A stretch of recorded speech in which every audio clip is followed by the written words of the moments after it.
Il est important que nous puissions nous réunir. Il est crucial que nous puissions nous écouter mutuellement. Et il est nécessaire de prendre le temps pour cela. C'est dans ce cadre que l'Institut des artisans de justice et de paix Chant d'Oiseau, IAJPCO, a réuni acteurs de la mouvance présidentielle, de l'opposition et de la société civile autour du thème « Démocratie, valeurs humaines et consolidation de la paix, enjeux de développement pour un débat contradictoire ». La mouvance représentée par l'honorable Jean-Claude Apiti, l'opposition représentée par l'honorable Nourenou Achadé et le professeur de théologie, l'abbé Camille Sessou, ont affirmé leur position et ont donné plusieurs éléments pour soutenir leurs idées. Le public riche pour l'occasion n'est pas resté en marge du débat. Les coups d'État qu'il y a ces dernières années, pourquoi il n'y en a pas eu dans les pays anglophones? Est-ce que ça veut dire que dans les pays anglophones, la gouvernance ne présente pas les mêmes insuffisances que ce qu'on a dans les pays francophones? Pourquoi? Pénétrons ces questions pour mieux situer le rôle finalement de nos sociétés, de nos cultures, de notre histoire dans la portée de la conscience individuelle. Parce que la conscience individuelle peut exister et un contexte défavorable peut la tuer ou la pervertir.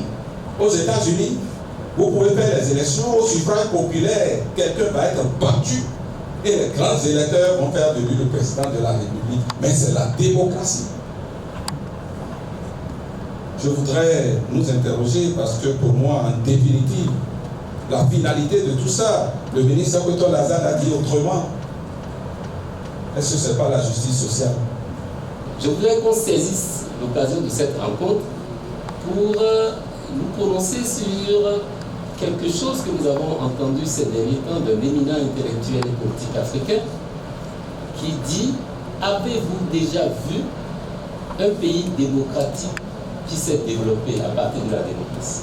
Les différentes interventions ont nourri le débat qui a réussi à accorder tous les acteurs sur la même position, celle de respecter la démocratie. Une assertion forte que j'aimerais partager avec l'assistance, c'est peut-être l'insistance sur la nécessité de respecter les principes fondamentaux de la démocratie.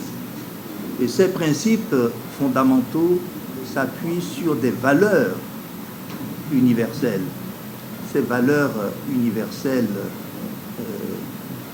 valent, à mon avis, en tout temps. Quels que soient les aménagements qu'on puisse faire, ce sont des principes intrinsèques qui touchent à la liberté des personnes. Et il n'y a pas lieu de transiger sur, par exemple, les libertés publiques.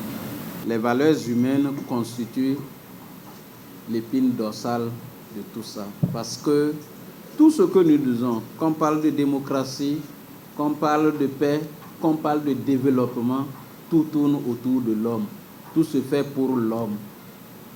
Donc c'est l'homme l'élément central de toutes ces assertions. Et je pense que une bonne politique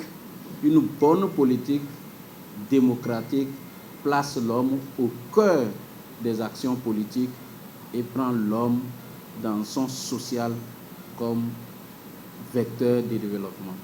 C'était le président Yahya Boni qui avait l'habitude de dire: quelle est cette démocratie qui ne nourrit pas?